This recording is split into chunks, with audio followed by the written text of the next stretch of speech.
Boa tarde, pessoal. Tudo bem? A gente vai falar um pouquinho sobre internacionalização de empresas e vai contar um pouco da experiência que a gente tem lá na Samba. Só que primeiro a gente vai contar o que é a Samba Tech, o que a gente faz. Só uma coisa anteriormente, quem já é empreendedor que está por aqui? Já empreende? Já? Começando? Beleza. Só ele? Alguém mais? Você? Tá pensando? Fechado. Beleza, vamos lá. Então a gente vai contar um pouco. Deixa eu só jogar aqui. Só um minutinho. Ah, legal. Então, contando um pouco do que é a Samba, do que a gente se propôs a fazer, nós somos a empresa líder em gestão e distribuição de vídeos online na América Latina. E a gente desenvolveu um YouTube para empresas. Empresas que não querem ou não podem utilizar o YouTube. E aí todo mundo fica na dúvida, né? Quem é que não quer utilizar o YouTube? É um serviço gratuito, etc. Muitas empresas não querem utilizar o YouTube, como, por exemplo, a Globo, o SBT, no começo a Band, a Record, porque elas preferem criar uma operação própria que tenha um poder maior de monetização do que jogar esse conteúdo numa janela que é aberta. Então, esse é o primeiro ponto. Mas a segunda parte da pergunta é empresas que não podem utilizar o YouTube. Como assim? Quem é que não pode utilizar o YouTube? Algumas companhias querem trabalhar com comunicação através de vídeos online, por exemplo, mas precisam de uma camada de segurança muito maior do que aquela que o YouTube oferece. E é aí que o nosso serviço começa a aparecer. Então a gente se define como um YouTube para empresas, repito, que não querem ou não podem utilizar o YouTube. Mas dentro desse desafio, vou só contar por que eu estou aqui, o que eu estou fazendo aqui. Eu sou gestor de desenvolvimento estratégico lá na Samba. Trabalhei com a operação Brasil e América Latina, de geração de leads, qualificação de leads. Então eu era o gestor de pré-vendas, de hunting, e hoje trabalho nessa área. Eu sou graduado em comunicação, tenho MBA em gestão estratégica de pessoas e mais uma graduação em RH. Então hoje eu trabalho com estratégia, com Unity Economics, integração da empresa, dashboards analíticos e por aí vai. Legal. Mas de onde é que surge essa história de pensar num projeto de se tornar internacional? Como eu comecei a contar para vocês, a gente já tinha uma operação estruturada no Brasil e um produto estruturado, e foi uma demanda muito natural. Nunca precisou que a Samba fizesse esforços para que os clientes da América Latina, por exemplo, começassem a se interessar pelo nosso produto. Então, esse é o primeiro contexto que a gente viveu. A gente já tinha alguns clientes no Uruguai, no Peru, na Colômbia, e aí houve um fenômeno, que foi a Copa do Mundo de 2014, e a gente conseguiu ser homologado pela FIFA para ser o gestor de vídeos, né, de tecnologia de vídeos, naquele momento. Isso foi muito importante, porque a gente precisava trabalhar com um nível de segurança muito interessante, que era geoblocking. Por quê? Como vocês devem saber, usualmente um pacote de Copa do Mundo para uma televisão custa ali 60 milhões de dólares. E ela repassa para outras companhias, para outras empresas de mídia. Quando a gente fala de internet, seja ela mobile ou seja desktop, a gente trabalha com outro tipo de pacote para a Copa do Mundo. Mas ele respeita essa mesma regra. Se eu estou no Brasil, o acordo feito entre a Rede Globo com a FIFA é um acordo que só vale para o Brasil. O que significava isso de desafio tecnológico? O conteúdo que tocava no Peru não podia tocar num país vizinho. Esse é um desafio de geoblocking. O IP só é válido para aquele país. E a gente foi certificado pela FIFA num processo longo, chato, de 3 meses, para poder fazer isso acontecer. E a gente conseguiu fazer acontecer. A partir desse momento, o que virou nesse contexto? Olha, a gente tem condições de focar um pouco mais a nossa operação na América Latina. Hoje, por exemplo, 8% da nossa receita, 8 a 9%, já vem de clientes que são Latam. E a gente pensou, poxa, então vamos partir um pouco mais. Vamos abrir esse projeto de se tornar internacional de uma maneira real. E como é que isso se deu? Quando a gente foi convidado pela organização do evento para falar, a gente topou e disse, a gente só topa falar se for sobre erro. Por quê? Todo empreendedor, ou todo gestor de startup só conta caso de sucesso. E a gente resolveu contar hoje um pouquinho de erros que a gente cometeu ao longo desse processo e que a gente pode replicar para vocês. Porque é uma situação muito desagradável, inclusive no dia a dia, a gente achar que tudo é flor. Chegar aqui e contar que a gente manda na América Latina e está indo para um projeto nos Estados Unidos. Então hoje tudo que a gente vai contar tem a ver com desafios e percalços que nós vivemos ao longo do nosso projeto de se tornar internacional. E esse projeto continua acontecendo. Então, alguns dos equívocos e dos aprendizados que nós tivemos aqui ainda estão em curso. Mas eu tenho certeza que pode ser útil, como alguém já contou que está empreendendo, pode ser útil lá para frente. Então, a gente vai contar um pouco dessa história. Continuando esse contexto, então, quando a gente... Obrigado. Quando a gente fez esse primeiro projeto Latam, fazia muito sentido, porque de alguma forma havia uma demanda de mercado, então você tem uma demanda de OVP, que é como a gente se define, ou VP, Online Video Platform. Há uma demanda de OVP na América Latina. Por quê? Tem futebol ao vivo, tem transmissão, tem conteúdo na internet e por aí vai. Mas chegou um momento, e o mercado americano para a gente era muito distante, muito grande, nunca fez parte do nosso projeto, tem grandes concorrentes lá, um de Londres que atua nos Estados Unidos, um outro de Israel que atua nos Estados Unidos, um próprio americano, um australiano. Nunca fez sentido para a gente pensar nos Estados Unidos. Até que chegou um momento que essas coisas mudaram, a partir de uma demanda que a gente viu, tanto aqui quanto lá. E essa demanda se deu através de um aplicativo de comunicação instantânea, de comunicação muito mais veloz, baseada em vídeos online. É como se fosse um Snapchat, um Instagram corporativo. Algo que leve a realidade que você já tem na rua para sua empresa. E a gente pensou, isso tem tudo a ver com uma demanda que acontece nos Estados Unidos, através de estudos, através de pesquisas, das nossas redes de contatos, das universidades que nós temos contato nos Estados Unidos. E daí a gente pensou, agora o mercado americano faz sentido. Então, a gente começou a alinhar um pouco disso e passou a acreditar que dava para estralar. Mas legal, agora começa a história que a gente combinou que ia contar, que são os percalços que nós passamos. Vamos lá. Então, são 10 lições que nós aprendemos, são 10 lições aprendidas nesse processo, quando a gente tenta fazer um projeto de se tornar internacional. Vamos começar pelo primeiro. A primeira lição que a gente aprendeu é que nunca será a mesma coisa. É muito comum, e até hoje a gente discute isso no dia a dia, mesmo lá na empresa.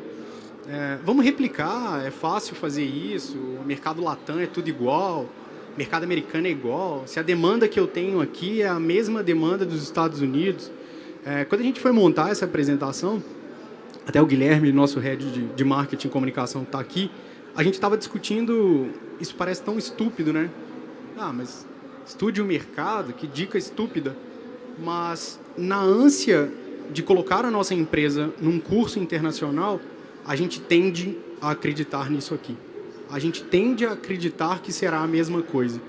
E esse foi um pequeno sentimento que a gente teve ao longo dessa jornada. Em alguns momentos, principalmente para Latam, a gente achou que era a mesma coisa. Achou que era simplesmente replicar processos de inbound e de outbound marketing, que as coisas fluiriam de uma maneira muito natural. E por todas as outras 9 coisas que nós vamos conversar aqui, vocês vão ver que não é a mesma coisa. Raramente será a mesma coisa. Só para a gente pensar, o que a gente chamou de estude o mercado ali, é super possível estudar o mercado sem ainda estar lá. É muito possível mesmo. Assim. Claro que a operação e o market fit é preciso colocar um pé, mas estudo de mercado, mesmo que sejam dados secundários, que muita gente nas startups não gosta, né? Tem que botar o pé lá primeiro, tem que experimentar, você tem que ir para a rua, ótimo. Mas alguma prévia de estudos demográficos, por exemplo, que são muito mal vistos dentro de operações de crescimento acelerado, você pode trabalhar com elas. Por quê? Ontem a gente estava conversando com o Lincoln Murphy, que é um especialista em Customer Success. Ele falou uma frase genial, assim, você precisa saber para quem que você está vendendo e como você está vendendo. E esse estudar o mercado pode ser uma coisa muito simples, muito estúpida.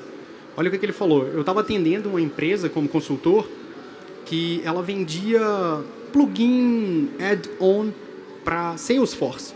Ou seja, para que você pudesse utilizar aquele plugin, você precisaria ter Salesforce. Em vários momentos eles estavam vendendo para caras que não tinham Salesforce. Simplesmente assim. É como a gente chegar num mercado novo onde não tem internet banda larga. Como é que roda vídeo num mercado que não tem internet banda larga? Então são pequenas coisas que simplesmente com um pouquinho de dedicação e estudo já é possível matar um fracasso iminente de uma operação. Outro ponto que a gente aprendeu e foi na marra, e o Gui também tocou muito isso, estudou muito isso através de outras leituras, era que não dá para trabalhar como um projeto part-time. Ou seja, pode ser que o meu gerente de marketing cuide do projeto internacional, pode ser que o meu gerente de marketing cuide do projeto Brasil. Se der tempo, ele faz acontecer. Isso realmente não funciona. Ou você garante uma estrutura mínima, que seja um estagiário, que seja alguém que comece a dar o pontapé nesse projeto, ou esse projeto não sai do papel. Se ele sair, não vai avançar. Hoje existe uma demanda muito legal, que são os profissionais ou estudantes da IESEC que rodam pelo mundo. Esses meninos fazem estágios, meninos e meninas fazem estágios muito interessantes, às vezes em companhias multinacionais, às vezes em startups, por exemplo.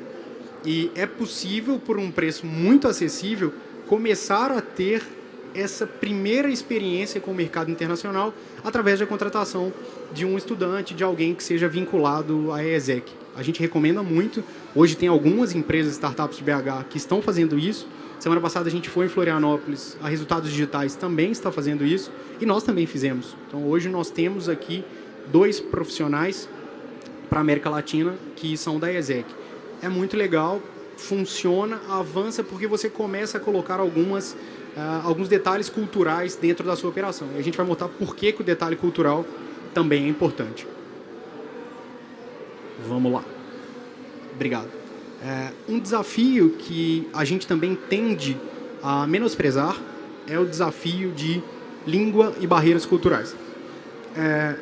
A gente tinha um certo concorrente e esse concorrente veio para o Brasil tentando abrir uma operação, mas ninguém falava português. Então isso naquele momento facilitava muito para a gente. Mas acontece que às vezes a gente faz a mesma coisa com o mercado internacional. Então quando os caras vêm para cá, a gente morre de rir deles, mas quando a gente vai para lá, a gente faz a mesma coisa. A mesma coisa. Não, mas eu falo um pouquinho de espanhol, eu falo um pouquinho de inglês, eu me viro. Uma coisa é pedir uma pizza em Buenos Aires, outra coisa é tocar uma negociação comercial de uma plataforma de vídeos online. Por sorte, desse detalhe, a gente já foi preparado, mas foi uma lição que foi ficando válida e eu vou explicar por quê. Ela foi ficando válida porque o espanhol que se fala em Buenos Aires é completamente diferente do espanhol que se fala em Bogotá. E em alguns momentos as pessoas se ofendem com o tipo de sotaque que alguém está vindo trabalhar com você do outro lado. Então é fundamental compreender o que significam essas barreiras culturais e a língua. A gente passou por um desafio muito legal, que a gente tinha uma canadense produzindo os nossos conteúdos em inglês. E quando a gente foi fazer a especificação técnica, precisava que fosse alguém nativo e, claro, uma pessoa canadense, tinha super intimidade. Mas durante o processo, houve uma viradinha que alguém começou a nos alertar. Olha, pode ser que o conteúdo não esteja num inglês muito do dia a dia. A gente achou aquilo engraçado, ela é canadense. Ela vinha de uma região no Canadá que era alfabetizada em francês. Então, o inglês não era a língua nativa mesmo, mãe. Olha como é que esse detalhe é muito pequeno e faz toda a diferença. Vou contar um caso para vocês.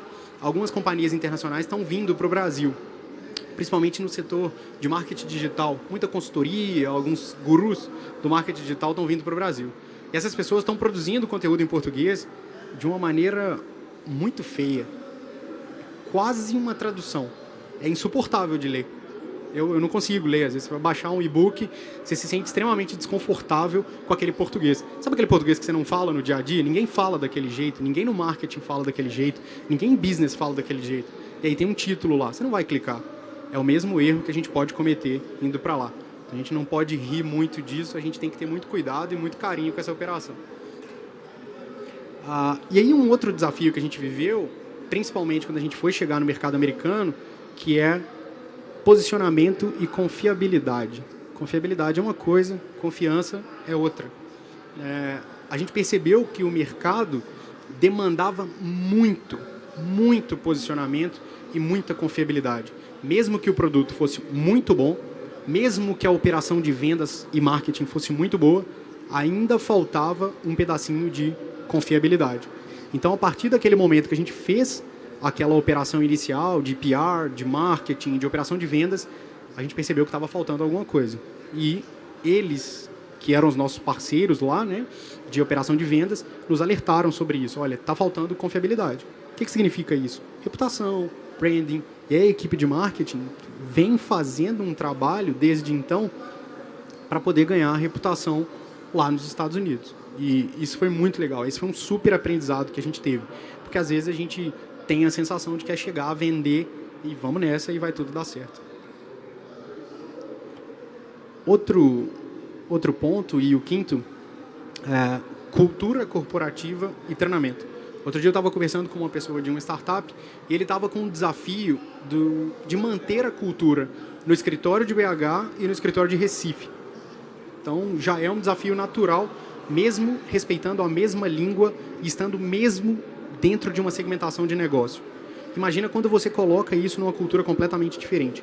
A gente viveu esse desafio quando a gente foi montar a nossa operação na Colômbia. Em alguns momentos, a gente achou que era simplesmente trazer a pessoa para uma semana de imersão e depois ela compraria essa cultura. Isso é completamente impossível de acontecer. Precisa haver um reforço. Isso do ponto de vista cultural. Quando a gente fala do ponto de vista de treinamento e desenvolvimento, é ainda mais fundamental. Ou seja, essa pessoa que é a minha parceira no Peru, na Bolívia, na Colômbia, ela usa a mesma plataforma que eu uso para gestão de leads, ela usa a mesma plataforma que eu uso para automação de marketing, ela foi capacitada minimamente para utilizar a nosso CRM em inglês? Essa pessoa tem condições de fazer isso? Foi capacitada? Foi pensada? Eu tenho certeza, e mais uma vez eu vou usar essa palavra de brincadeira, que parece estúpido, mas são coisas que a gente só aprende na prática. A gente sempre acha que vai ser mais fácil, que é simplesmente. Mas vocês vão entender que esse aprendizado ele vem de algum lugar e ele vai ser contado aqui para vocês também, como é que vocês podem aprender. Isso não serve só para ser internacional, qualquer coisa do tipo, mas para montar a sua startup também. É daqui que vem essa história. É daqui que vem a história de cultura e treinamento. Como é que é seu nome? Henrique? Fernando? Você que quer ter startup? Vocês dois. Legal. Que fase que vocês estão? Legal. Beleza. Já começou? Bacana. Se vocês nunca tivessem começado, como é que vocês teriam algum tipo de aprendizado disso? Por que é interessante a gente pensar nisso? Porque, às vezes, ter na nossa cabeça que a gente quer transformar a nossa empresa em uma empresa internacional, ou a nossa startup, ou a nossa ideia, é muito confortável, é muito legal. Cara, sonhar é uma das melhores coisas que pode existir na vida. É muito bom, assim. Primeiro que você não erra. Porque quem sonha não tem como errar, né? Todo mundo tem uma ideia de um app para balada. Outro dia a gente estava discutindo, tem que ter um app para balada. Mas ninguém nunca fez. Ninguém nunca foi lá e falou, é assim que se cobra, vai ser assim, o MVP é esse. Eu chamei 10 bares, agora estou conversando com o dono do bar, etc. Então, é daqui que a gente pensa nessa estrutura de aprendizado, que é o CTA. Só que dessa vez não é call to action. Comece, teste e aprenda. A única forma de você receber feedback é fazendo. E se a gente não faz, repito, sonhar é bom demais, é muito legal. Existe uma metodologia que chama Effectuation, que é você só recebe o feedback. Conhece? Boa. Você só recebe o feedback, você só vê a realidade a partir do momento que você coloca em prática. E ele vem contra, por exemplo, o plano estratégico. O plano estratégico geralmente é passado, é base que já existiu, base histórica. E o Effectuation é aquilo que o mercado começa a te contar a partir do momento que você faz. E isso é muito útil para esse tipo de caso. E aí existe uma outra parte, que é fail fast, and cheap. Ou seja, falha rápido, rápido. Por isso o CTA é muito importante. Comece, teste e aprenda. Porque é melhor colocar esse esforço para rodar antes feito do que perfeito. É melhor colocar esse esforço para rodar do que deixar o sonho na cabeça ficar tão grande que quando esse sonho está tão grande, aí você precisa de $1,5 milhão. E conseguir $1,5 milhão não é fácil, não. Então, é melhor você falhar e colocar sua operação para acontecer rápida e barata do que deixar o problema ficar maior. Em alguns momentos, a gente usou a regra do fail fast and cheap. Em alguns momentos, a gente não conseguiu aplicar. A gente foi lento e foi ficando caro. Estou contando para vocês aqui tudo aberto. Tudo isso é um aprendizado. Não adianta a gente contar que somos a melhor e maior empresa do mundo. Essa empresa não existe. A gente está aprendendo ao longo do caminho e hoje foi consertando aquilo que a gente viu. Todo mundo lembra que esse pênalti é do Baggio, né? Não tem nada a ver com barato, não. Só um erro mesmo. Legal. E esse aqui ele tem tudo a ver com aquele ponto do CTA e ele tem tudo a ver com o nunca será igual. Por quê? A gente escolheu falar de cuidar primeiro da sua garagem, que é... Por que o CTA é tão importante? Porque nem sempre você vai conseguir abrir um escritório em Miami. Nem sempre você vai ter o investimento necessário para abrir um escritório em Miami. Mas lembra que a gente falou de estudar o mercado à distância? Tem jeito de continuar a fazer isso acontecer. E um dos jeitos de fazer é validar o seu MVP com usuários reais. Ou seja, de repente, você conhece uma estrutura de uma associação de espanhóis no Brasil, uma associação de chilenos, uma associação de argentinos, e você quer testar o seu produto em espanhol, o seu MVP, com uma usabilidade real.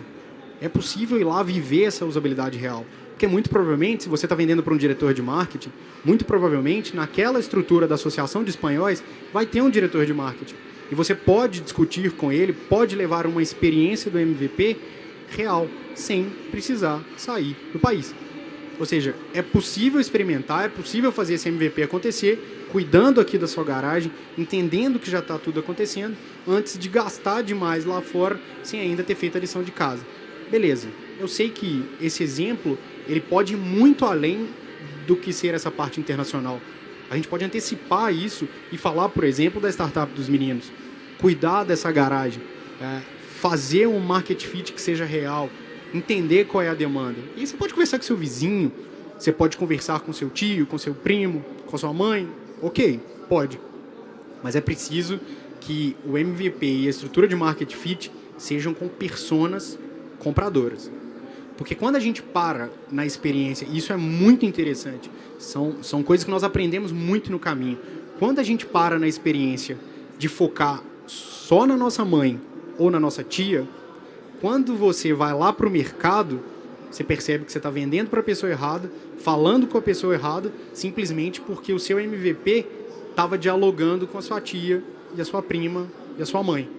É preciso que o MVP ou que a oportunidade de market fit dialogue e tenha processos de aquisição de beta tester ou aquisição de usuários iniciais do mesmo jeito que será feito a venda lá na frente. Isso é muito importante e em várias vezes a gente esquece isso. Então a gente ouve, através de entrevista estruturada, 3, 4 pessoas que são da nossa rede de contato e acha que isso basta para poder lançar um produto. Então esse ponto é fundamental. Lembra de validar MVP com personas reais e compradoras, mesmo que seja de graça para elas, mas o processo precisa ser o mesmo. Esse ponto é muito importante. Não terceirize serviços vitais. Se você precisar terceirizar, faça parte. O que significa isso? A gente viu ao longo do caminho, tanto nosso quanto de outras empresas, na hora de fazer esse passo internacional, as empresas deixarem que uma parte vital do projeto, do produto e da operação ficasse em outras mãos. E aí, não adianta. Não tem como fluir mesmo. Não tem como fluir. A gente viveu uma experiência muito interessante. A gente deixou um pedacinho da nossa operação na mão de um terceiro. Era um pedaço importante de relacionamento com a rua, de relacionamento com os clientes. E foi preciso muito aprendizado para fazer isso rodar. Porque num projeto que você já não tem a língua, que você ainda está dominando, tentando compreender qual é o mercado, se você não está presente de maneira real, se você está presente com a operação terceirizada, é muito difícil, por aquela parte cultural e por uma parte de engajamento, entendimento de propósito, fazer esse projeto acontecer. Muito, muito, muito difícil mesmo. Esse foi um aprendizado para a gente que foi marcante. E, por fim, que não menos importante, que é ter um objetivo claro. Isso serve não só para projetos de validação internacional, como para projetos de startup. Se você não tem esse objetivo claro, qualquer experiência é válida ou inválida, porque você não sabe o que tirar daquilo. Existem algumas metodologias que são confortáveis para isso, KPI, metas, stretch goals, OKRs. Ótimo, não tem problema, não precisa implementar nada disso antes do seu projeto acontecer. O mais importante é ter um objetivo claro. Seja isso o que for, um objetivo claro para você. Algo que possa ser mensurado ou que você consiga tirar lições daquilo. Por exemplo, o que pode ser objetivo claro? Para 2017, a gente pode ter como objetivo conseguir mais clientes para o Cast, que é o aplicativo que eu contei para vocês. Mais beta testers, mais personas corretas utilizando. É um objetivo claro. Talvez, no primeiro momento que muitas empresas se tornem internacional, elas não tenham esse objetivo claro. É simplesmente para sondar o mercado. Sondar o mercado, você pode ir lá, sondar, tira um report, tira um review, devolve para a empresa e o mercado está sondado. Você não precisa ir lá para a Colômbia para sondar o mercado. Você pode sondar daqui. Você pode procurar no Google. Então, ter um objetivo claro, que seja possível haver algum tipo de mensuração ou aprendizado, não importa, não precisa ser só objetivo do ponto de vista estatístico. Pode ser objetivo do ponto de vista de resposta.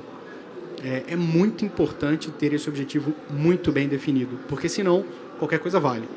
Cheguei lá, apanhei, meus concorrentes me bateram, deixa eu voltar para casa agora e não aprendi nada, não tirei nada daí. Então, ter esse objetivo claro te dá respostas quando aquele CTA é utilizado. Comece, teste e aprenda, que aí você vai aprender. Se você começar a testar sem objetivo claro, você não vai aprender. Aí você não vai tirar resposta nenhuma daquilo ali e seu projeto anda para trás. Uma coisa que a gente combinou agora é, se alguém tiver interesse em trocar um pouco mais de ideia e conversar sobre esse assunto ou abrir para pergunta agora, está liberado para quem quiser. E já a gente vai continuar e eu deixo os nossos contatos aqui. Alguma dúvida?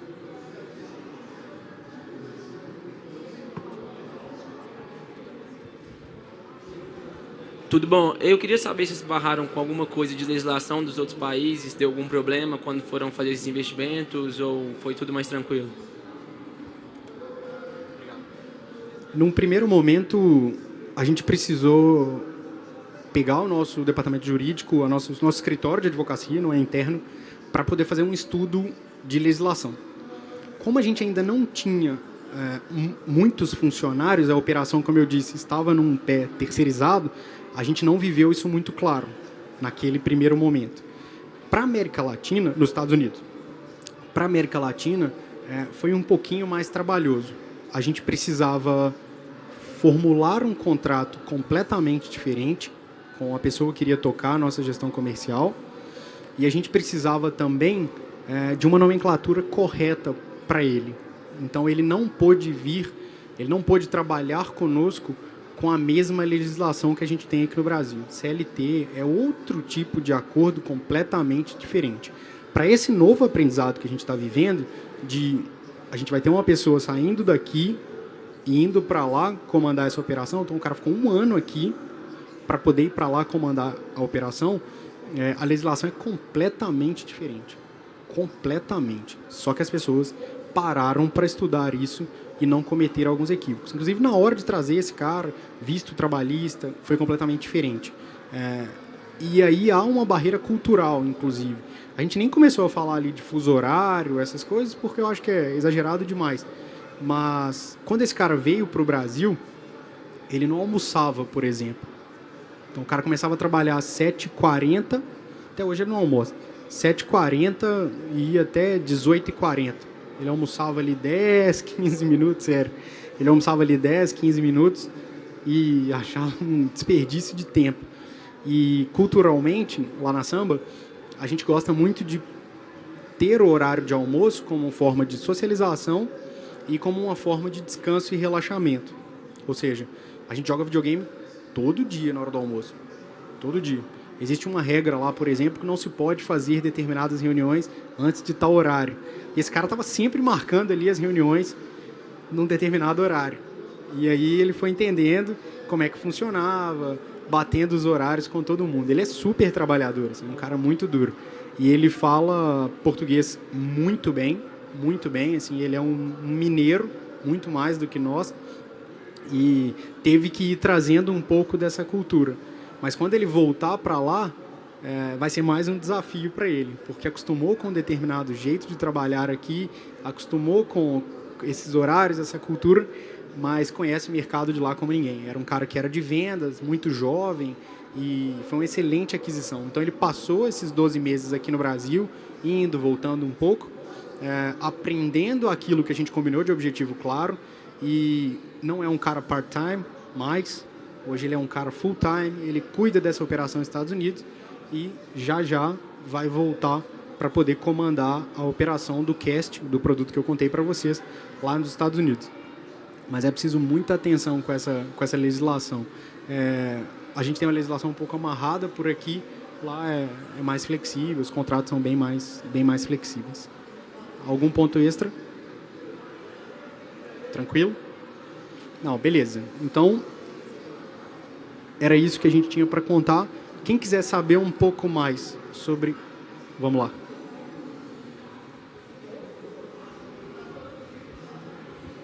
Essa pergunta veio agora.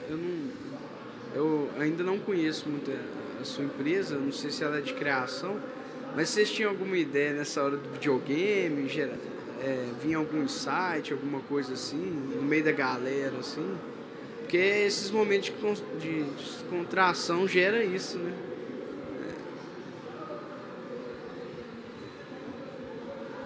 Sem dúvida, sem dúvida. Por isso, esse ambiente que a gente tem lá, ele é muito confortável para que essas ideias possam surgir. A gente não é de criação, mas eu acho que a criação está presente em qualquer tipo de trabalho. Então a gente senta lá no puff, eu e o Guilherme, a gente vai jogar uma sinuca, vai jogar um FIFA, vai conversar. É óbvio que trabalho vai sair dali e que a gente vai viver um pouco dessa experiência profissional, mesmo naquele momento de relaxamento. Então, sai muita coisa ali de trabalho mesmo. Mas, lógico que a gente tem que parar para almoçar e não viver igual o cara lá que não almoça. Hoje ele está até tentando almoçar. Mas, beleza. Então, quem quiser dar uma olhada depois, o site é usecast.com. Então, dá uma olhada, entende. E eu acho que quando vocês abrirem esse site e poderem também navegar pelo aplicativo, vocês vão ter a experiência de compreender o tanto que é difícil, o tanto que é complexo fazer copywriting de uma chamada correta, de ter a linguagem correta. Mas só para completar um pouco daquela experiência que a gente teve com a canadense, então a gente partiu para uma nova experiência com uma pessoa de língua nativa, etc. Então, quando a gente fala em língua nativa, é língua nativa mesmo. É falar aquele idioma com uma fluência absurda. Inclusive que respeite as pessoas que estão daquele outro lado. É lógico que a gente considera o esforço, né? Todos nós, eu não falo inglês e espanhol fluentemente. A gente fala com uma determinada fluência, mas ninguém consegue dominar o idioma ali no dia a dia e as expressões de uma região que entorna Bogotá. Ninguém sabe, só a pessoa ali que é local. Mas é só para lembrar do respeito que a gente tem que ter com a estrutura local. Senão, repito, a gente acaba rindo dos e-books e dos conteúdos em vídeo que a gente vê pelo Brasil e vai lá para fora e faz a mesma coisa. Então é importante ter essa compreensão.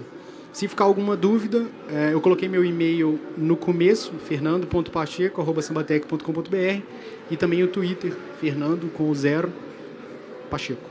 Se alguém precisar de alguma coisa, a gente continua conversando. Fechado? Aproveitem a feira, qualquer coisa a gente está por aqui. Boa tarde.